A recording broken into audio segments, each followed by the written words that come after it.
วันนี้ผมจะพูดถึงหัวข้อนี้นะครับอะไรเอ่ยที่ทำลายความชื่นชมยินดีช่วงที่ผ่านมาผมก็รู้สึกว่า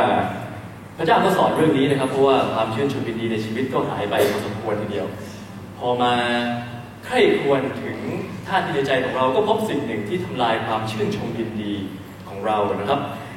ก็เลยอยากจะมาพูดในหัวข้อที่ว่าอะไรเอ่ยที่ทำลายความชื่นชมยินดีจริงๆแล้วเนี่ยพระเจ้าอยากจะให้เราเนี่ยมีความชื่นชมยินดีบ่อยแค่ไหนเอ่ยตลอดเวลานะครับในฟิลิปปีบทที่4ข้อ4นะครับฟิลิปปีบทที่4ข้อ4พระเจ้าก็บอกว่าจงชื่นชมยินดีในพระผู้เป็นเจ้าเสมอข้าพเจ้าขอพูดอีกว่าจงชื่นชมยินดีเถิดอาจารย์เปาโลก็บอกว่าจงชื่นชมยินดีในพระผู้เป็นเจ้าอยู่เสมอขอพูดอีกครั้งจงชื่นชมยินดีเถิดแสดงว่าพระเจ้าเนี่ยอยากจะให้เราเนี่ยชื่นชมยินดีตลอดเวลาทุกๆวันพระเจ้าก็ไม่ได้แค่อยากจะให้เรามีความชื่นชมยินดีนะครับพระเจ้าก็ได้ทำบางสิ่งบางอย่างที่จะช่วยเราให้เรามีความชื่นชมยินดีอยู่เสมอด้วยนะครับในกาลาเทียบทที่5ข้อ22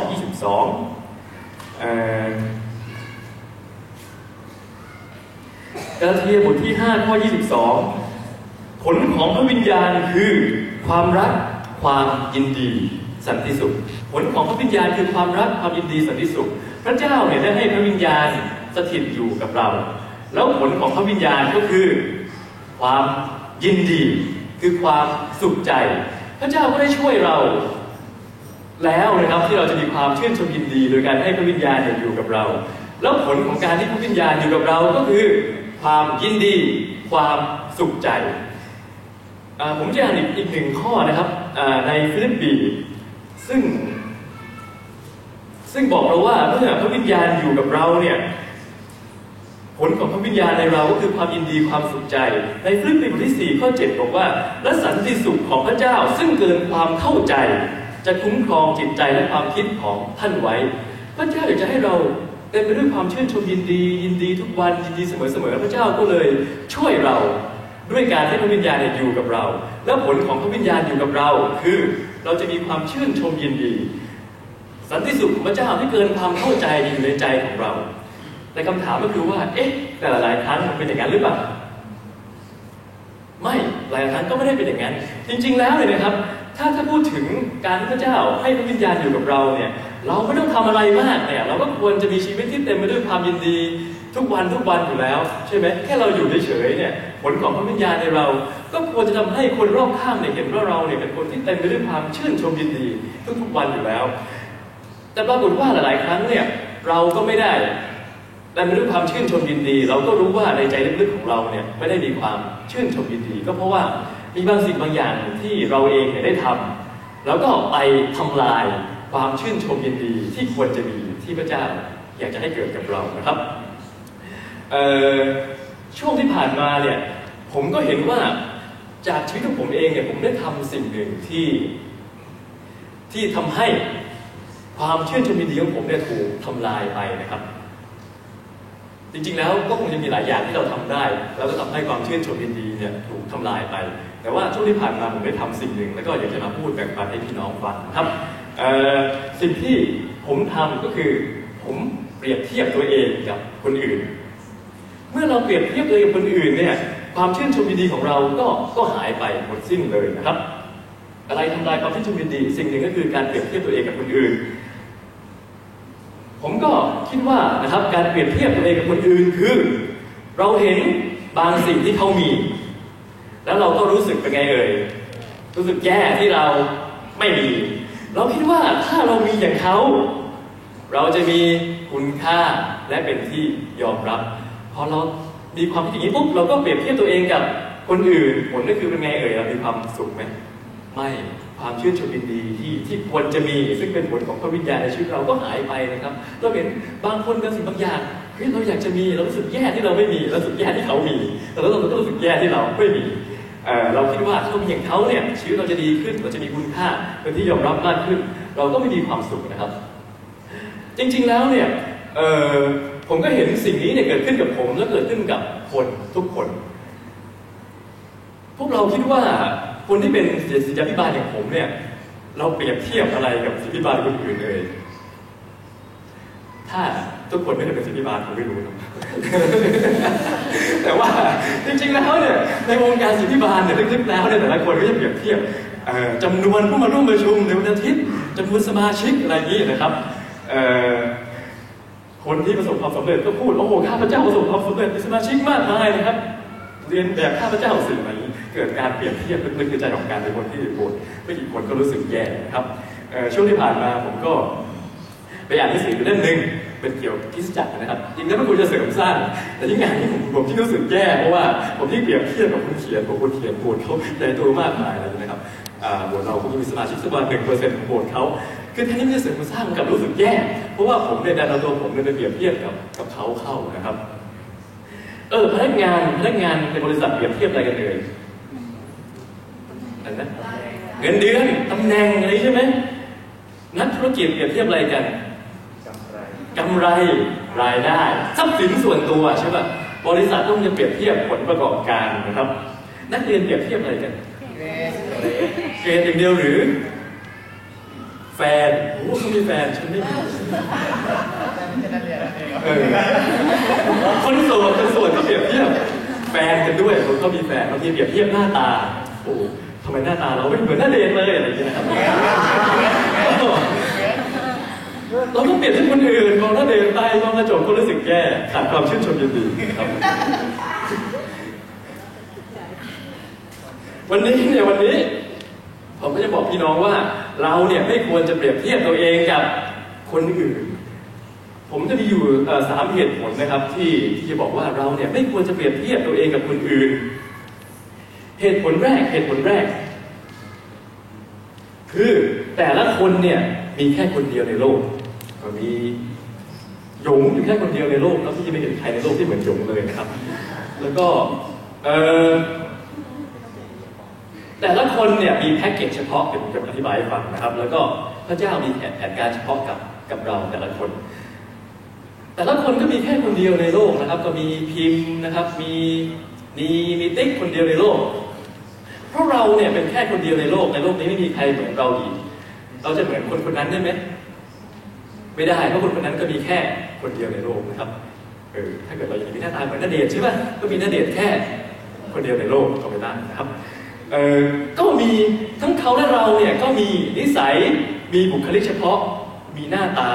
มีความสามารถที่เป็นแค่หนึ่งเดียวในโลกเราแต่ละคนเนี่ยก็มีประสบการณ์เฉพาะคือเราเติบโตในครอบครัวอย่างเงี้ยมีประสบการณ์อย่างเงี้ยในสิ่งแวดล้อมอย่างเงี้ยมันหล่อหลอมให้เราเป็นเราแต่ละคนแค่คนเดียวในโลกดังนั้นแต่ละคนจึงเป็นแค่คนเดียวในโลกนี้เขาเป็นเขาแค่คนเดียวในโลกนะในโลกนี้เราเป็นเราแค่คนเดียวในโลกนี้เราเป็นเหมือนเขาไม่ได้เขาก็เป็นเหมือนเราไม่ได้นะครับไม่ควรเปรียบเทียบเพราะว่าแต่ละคนเนี่ยเป็นแค่คนเดียวในโลกอันที่2นะครับแต่ละคนมีแพ็กเกจเฉพาะมันหมายความว่าอะไรมันหมายความว่าทุกๆคนเนี่ยมีด้านบวกและด้านลบเฉพาะตัวที่ทำให้เขาเป็นคนนั้นถ้าเราอยากเป็นเหมือนเขาในด้านบวกเท่านั้นได้ไหมไม่ได้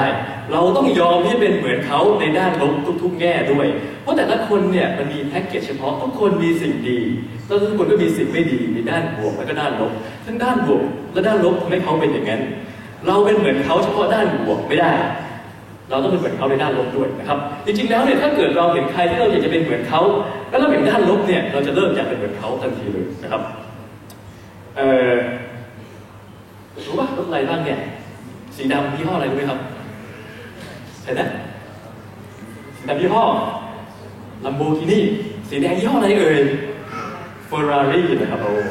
จริงๆแล้วเนี่ยมีคนรวยอยู่คนหนึ่งออกทีวีบ่อยๆในประเทศไทยไม่กล้าชื่อครับเดี๋ยวจะถูกฟ้องเพราะว่าตอนนี้คลิปของผมเริ่มออนไลน์แล้วนะครับเป็นชื่อแล้วก็ฟ้องก็คงจะไม่มีเงินไปสู้คดี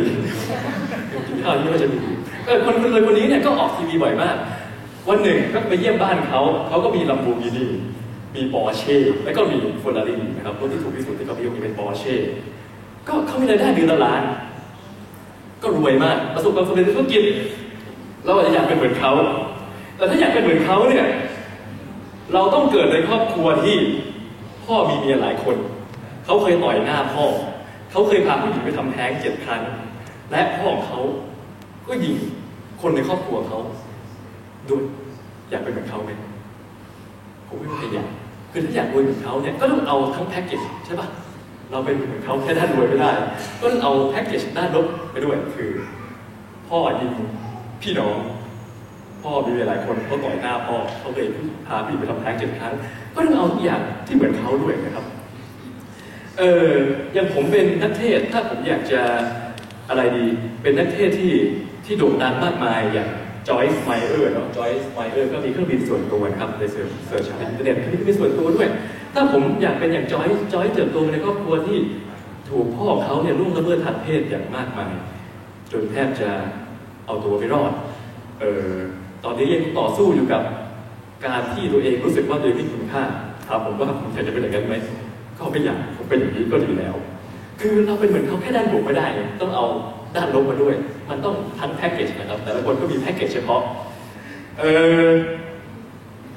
ผมตอนนี้ผมรู้สึกอิจฉาบางคนว่าไม่มีเวลาไปตกปลาในทะเลมากมายผมไม่ค่อยมีเวลานะครับก็มีโครงการตกปลาหลายคนตกปลาทะเลพอไปศึกษาชีวิตพวกนี้เงินทุกบาทที่เขามีเขาก็ไปตกปลาเขาไม่เลี้ยงลูกเลี้ยงเมียก็สิ่งที่เขาแลกกับการไปตกปลาทะเลประจำก็คือว่าครอบครัวแตกแยกแล้วก็กินแต่เหล้าถ้าผมอยากจะตกปลาแบบเขาก็ต้องมีชีวิตแบบเขาถามผมว่าเอาไหมก็ไม่เอาดังนั้นเนี่ยสาเหตุที่เราไม่ควรจะเปรียบเทียบกับคนอื่นเพราะว่าแต่ละคนเนี่ยก็มีคือมันต้องเอาไปทั้งแพ็กเกจนะครับแต่ละคนมีแพ็กเกจของตัวเองเราไปเอาส่วนดีของเขาแต่ไปเอาด้านลบเนี่ยไม่ได้ถ้าเราอยากเป็นเหมือนเขาก็ต้องเอากันทุกด้านหลายคนที่ผมอยากเป็นเหมือนเนี่ยพอผมเห็นด้านลบของเขาเนี่ยผมว่าผมไม่เอาดีกว่าผมก็เป็นอย่างผมก็ดีแล้วสาเหตุที่2ที่เราไม่ควรจะเปรียบเทียบคนอื่นนะครับก็เพราะว่าเราเนี่ยถ้าอยากเป็นเหมือนเขาก็ต้องเอาด้านลบของเขาทุกด้านมาด้วยนะครับผมเลยคิดว่าก็ไม่มีประโยชน์อะไรที่จะอยากเป็นเหมือนคนอื่นที่อยากจะเปรียบเทียบเลยกับคนอื่นอันที่3พระเจ้ามีแผนการเฉพาะกับเรานะครับเราจะรู้สึกว่าชีวิตของเราวันนี้ก็แย่แล้วก็ไม่ดีได้ดั่งใจแต่พระคัมภีร์ก็บอกว่าเรารู้แผนการที่เรามีสำหรับเจ้าพระเจ้าก็มีแผนการสำหรับเราเนี่ยแต่ละคนที่เฉพาะซึ่งถ้าเกิดเราจริงจังที่จะใกล้ชิดพระเจ้าอย่างไม่ล้มเลิกเนี่ยชีวิตจะเปลี่ยนขึ้นชีวิตจะเปลี่ยนไปในทางที่ดีขึ้นแน่ๆนะครับไม่สำคัญว่าตอนนี้เนี่ยเราจะเป็นยังไงไม่สำคัญด้วยว่าคนอื่นจะเป็นยังไงแต่ถ้าตอนนี้เนี่ยเราเอาจริงเอาจังกับพระเจ้าพยายามใกล้ชิดพระองค์อย่างไม่ล้มเลิกในชีวิตเราจะค่อยๆดีขึ้นทีละน้อยแน่ๆนะครับดังนั้นก็ไม่จำเป็นที่ต้องไปเปรียบเทียบตัวเองกับคนอื่นเราแต่ละคนเกิดมาในครอบครัวต่างกันเกิดมาในครอบครัวที่พ่อแม่รวยต่างกันจากเบื้องหลังครอบครัวอะไรต่างกันไปใช่ไหมแต่ละคนก็เจอปัญหาในวัยเด็กต่างกันไปหล่อหลอมให้เราเป็นเราอย่างทุกวันนี้ถ้าเราเพียงแต่พยายามใกล้ชิดกับพระเจ้าอย่างจริงจังชีวิตเราก็จะดีขึ้นแน่ๆพระเจ้ามีแผนการเฉพาะกับเราที่ไม่เหมือนคนอื่นนะครับดังนั้นผมก็จะสรุปว่าก็ไม่จำเป็นที่ต้องไปมองคนอื่นแล้วรู้สึกแย่กับตัวเองไม่จำเป็นที่ไปมองว่าเขาเป็นอย่างนั้นเป็นอย่างนี้ทำไมเราเป็นอย่างนี้มีแค่นี้เพราะว่าแต่ละคนก็มีความเฉพาะพระเจ้ามีแผนการเฉพาะและแต่ละคนก็มีแพ็กเกจเฉพาะของตัวเองนะครับก็ไม่จำเป็นที่จะต้องเป็นเหมือนเขาเนาะเราก็เป็นเราอย่างเรานี่แหละนะครับเราก็พอใจในความเป็นเราก็รู้ว่าพระเจ้ามีแผนการที่ดีสำหรับเราก็ให้เราแต่ละคนพอใจในความเป็นเราก็ขอบคุณพระเจ้าสำหรับปัญหาที่เราเจอเพราะมันช่วยให้เราเป็นคนที่จะเป็นเหมือนพระเยซูมากขึ้นเราก็รู้ว่าถ้าเราใกล้ชิดพระเจ้าอย่างเสมอในชีวิตของเราก็จะดีขึ้นนะครับถ้าอาจารย์เปาโลเปรียบเทียบเลยกับคนอื่นแกคงกุ้มใจตายนะครับในฟิลิปปีบทที่1 ข้อ 12บอกว่า พี่น้องเอ๋ยแบบนี้ข้าพเจ้าอยากให้ท่านทราบว่าสิ่งใดที่ได้เกิดขึ้นกับข้าพเจ้าแล้วนั้นได้ทำให้ข่าวประเสริฐก้าวหน้าขึ้นข้อ 13 ผลที่ได้คือเป็นที่เห็นแจ้งทั่วกันในหมู่ผู้คุมประจำวังและคนอื่นๆแล้วว่าข้าพเจ้าถูกล่ามโซ่เกิดประพิษข้อ 14 เป็นเพราะข้าพเจ้าถูกล่ามโซ่พี่น้องในพระผู้เป็นเจ้าจึงกล้าประกาศข่าวประเสริฐถามว่าอาจารย์มาลงอยู่ที่ไหนที่แกเขียนอยู่ในคุกถ้าเกิดแกเปรียบเทียบเลยถ้าแกเปรียบเทียบเลยคนอื่นทำไมเปโตรไม่ติดคุกเลยทำไมแกในคุกคนเดียวแกคงจะไม่มีความสุขแต่ว่าอาจารย์มาลงแกอยู่ในคุกแต่แกก็พูดในเรื่องปีอยู่ที่4 ข้อ 4ว่าจงชื่นชมยินดีเถิดจงชื่นชมยินดีในผู้เป็นเจ้าทุกเวลาจะเห็นว่าอาจารย์เปาโลแกก็ไม่ได้เปรียบเทียบตัวเองกับคนอื่นแกก็รู้ว่าพระเจ้ามีแผนการเฉพาะสำหรับแกเองและชีวิตแกก็จะดีขึ้นถ้าแกเอาจริงจังกับพระเจ้านะครับเป็นใจในวันนี้นะครับให้เราขอบคุณพระเจ้าที่เราเป็นอย่างนี้นะครับที่เรามีเบื้องหลังอย่างนี้ที่เราเป็นอย่างนี้พระเจ้าสร้างเราเป็นอย่างนี้ให้เราขอบคุณพระเจ้าให้เราพออกพอใจกับการที่เราเป็นอย่างนี้ขอพระเจ้าช่วยเราที่จะไม่เปรียบเทียบตัวเองกับคนอื่นให้เรามีความมั่นใจในพระเจ้าว่าพระเจ้ามีแผนการที่ดีสำหรับเราเฉพาะซึ่งแตกต่างจากคนอื่นนะครับให้เราทำด้วยกันพระเจ้าเราขอบคุณพระเจ้าที่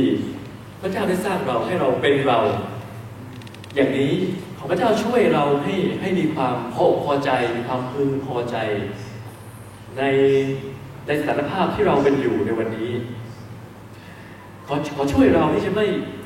เปรียบเทียบเราคนอื่นอย่าให้เรามองคนอื่นแล้วก็รู้สึกแย่ตัวเองแต่ให้เรามีความมั่นใจว่าถึงแม้ว่าเราจะเป็นอย่างนี้แต่ว่าพระเจ้าก็ช่วยเราให้ดีขึ้นเมื่อเราติดตามพระองค์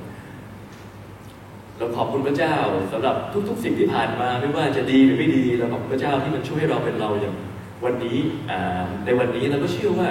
ทุกสิ่งที่เกิดขึ้นกับเราพระองค์จะช่วยให้เกิดผลดีกับชีวิตเราในอนาคตเราขอบคุณพระเจ้าสำหรับคำของพระองค์ในพระนามเยซูคริสต์เจ้า